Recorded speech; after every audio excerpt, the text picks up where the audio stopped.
नमस्कार। इस अंक में आप सभी का बहुत बहुत स्वागत है। बॉम्बे हाई कोर्ट में अपनी सेवा के अंतिम दिन अपने विदाई भाषण में जस्टिस विभा कंकनवाड़ी ने 23 जून को बहुत कम शब्दों में इतनी बड़ी बात कह दी जो न्यायपालिका के आज के चरित्र को उजागर करता है, उसकी धज्जियां उधेड़ कर रख देता है। उन्होंने अपने विदाई भाषण में कहा कि अपने काम से संतुष्टि पाने के लिए एक जज को अपनी पूरी क्षमता से काम करना चाहिए, ना कि किसी को खुश करने या संतुष्ट करने की कोशिश करनी चाहिए। यह बात आज के भ्रष्ट न्यायिक व्यवस्था पर गहरी चोट करता है। यह न्याय व्यवस्था में बैठे उन चाटुकार न्यायाधीशों के लिए बड़ा संदेश है जो अपनी खास महत्वाकांक्षा की पूर्ति के लिए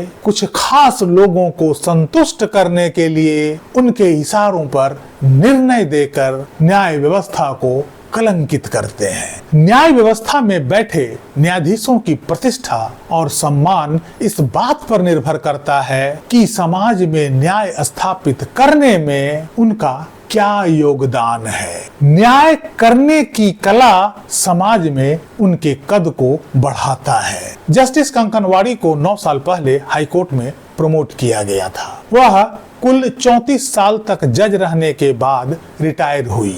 हाईकोर्ट की औरंगाबाद बेंच की अध्यक्षता करने वाली वो पहला महिला न्यायाधीश थी। जस्टिस कंकनवाड़ी ने अपने विदाई भाषण में कहा कि न्याय करना, संवैधानिक मूल्यों की रक्षा करना और न्यायिक प्रणाली में जनता का भरोसा बनाए रखना एक जज का अहम कर्तव्य है। जस्टिस कंकनवाड़ी ने आगे कहा कि काम से संतुष्टि तब मिलती है या महसूस होती है जब आप अपनी पूरी क्षमता से काम करते हैं, लेकिन यह ऐसा काम नहीं है जिसे दूसरों को संतुष्ट करने या किसी को खुश करने के लिए किया जा सके। जज के तौर पर न्यायपालिका के ऊंचे मानकों को बनाए रखना हमारी जिम्मेदारी है। इसके लिए समर्पण और निष्ठा की जरूरत होती है। यह बात इतनी गहरी है कि आज हर न्यायाधीश को इस पर सोचने के लिए मजबूर होना होगा।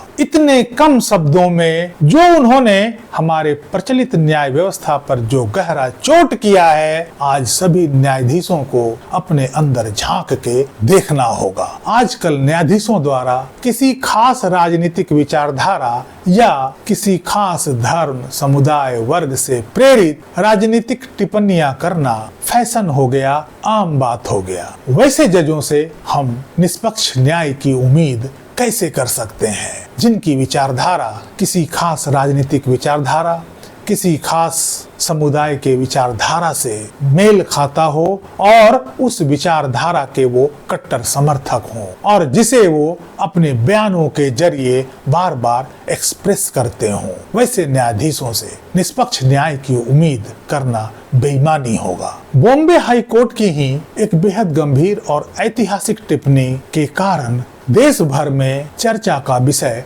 बना हुआ है। जुलाई 2026 के शुरुआत में एक मामले की सुनवाई के दौरान जस्टिस माधव जामदार की पीठ ने मौखिक रूप से कहा था कि सभी नागरिकों को भारत सरकार का गुलाम बनाया जा रहा है, वे विरोध प्रदर्शन और आंदोलन नहीं कर सकते हैं। पिछले साल इलाहाबाद हाई कोर्ट के एक जज द्वारा अपने भाषण में कुछ ऐसी ही विवादित बातें कही गई थी जो किसी खास संगठन की ओर इशारा करता था। पिछले वर्ष सुप्रीम कोर्ट के मुख्य न्यायाधीश द्वारा धार्मिक टिप्पणी करना बेहद शर्मनाक था, जिसके कारण भरी अदालत में उनके ऊपर जूता फेंका गया। 3 साल पहले देश के कुछ खास प्रभावशाली लोगों को खुश करने के लिए गर्मी के छुट्टी वाले दिन तीस्ता सीतलवाड़ को जमानत देने के लिए सुप्रीम कोर्ट के तत्कालीन मुख्य न्यायाधीश श्री चंद्रचूड़ साहब ने रात में अदालत खुलवाया और एक ही रात में 2-2 बेंच का गठन किया गया ताकि तीस्ता सीतलवाड़ की जमानत सुनिश्चित हो सके। जब पहली बेंच ने जमानत याचिका खारिज कर दी तो तुरंत 1 घंटे के बाद दूसरी बेंच गठित की गई जिसमें तीस्ता सीतलवाड़ को जमानत मंजूर की गई। आखिर ये तीस्ता सीतलवाड़ कौन है और मुख्य न्यायाधीश द्वारा सत्ता का यह दुरुपयोग किसके कहने पर किया गया था? क्या सुप्रीम कोर्ट का यही सुविधा आम नागरिक के लिए है या नहीं? आज सुप्रीम कोर्ट कुछ खास लोगों की अदालत बनकर रह गई है। 950 करोड़ के चारा घोटाले के सजायाफ्ता अपराधी लालू यादव, जिसे 5 केसेस में कुल 36 वर्षों की सजा सुनाई गई है और वो इसी सुप्रीम कोर्ट के मेहरबानी के कारण आज कानून को ठेंगा दिखाते हुए खुलेआम जमानत लेकर घूम रहा है, मौज कर रहा है। क्या किसी आम व्यक्ति के लिए यह संभव है? आखिर इसके पीछे लालू यादव की कौन सी ताकत काम कर रही है? बड़े बड़े अपराध और घोटाला करके बड़े बड़े नेताओं को आखिर जमानत कैसे मिल जाती है? आखिर वे बड़े बड़े नेता इन न्यायाधीशों को कौन सा लॉलीपॉप का लालच देते हैं जिसके कारण उन्हें चुटकी में जमानत मिल जाती है? न्यायाधीशों को रिटायरमेंट के बाद किसी को राज्यसभा जाना है तो किसी को राज्यपाल बनना है, किसी को मानवाधिकार संगठन के चेयरमैन बनना है तो किन्हीं को मंत्री बनना है, कोई चुनाव आयुक्त बनना चाहता है तो कोई और किसी पद के लिए लालायित है।